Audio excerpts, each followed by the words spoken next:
بسم اللہ الرحمن الرحیم۔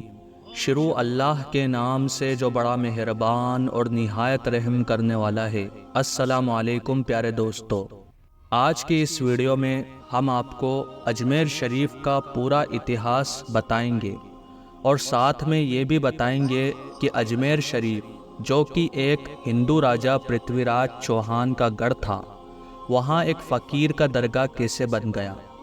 دوستو، اجمیر میں اس وقت ایک مندر ہوا کرتا تھا جو اجمیر کا سب سے بڑا مندر تھا، اور وہ مندر صرف راجاؤں اور رانیوں کی پوجا کے لیے خاص ہوا کرتا تھا۔ مندر کے ساتھ ہی ایک تالاب تھا جس کا نام آنا ساگر تھا۔ ہندو اس تالاب کے پانی کو بہت ہی برکت والا پوتر سمجھتے تھے۔ ان کا ماننا تھا کہ جو اس تالاب میں نہا لے اس کے سارے پاپ دھل جاتے ہیں۔ اس مندر میں رات کو اتنے زیادہ دیے جلائے جاتے تھے کہ صرف ایک ہی رات 3.5 من تیل ان دیوں میں استعمال ہوتا تھا۔ آس پاس کے گاؤں دیہات مندر کے نام تھے اور ان دیہاتوں کی آمدنی مندر پر خرچ ہوا کرتی تھی۔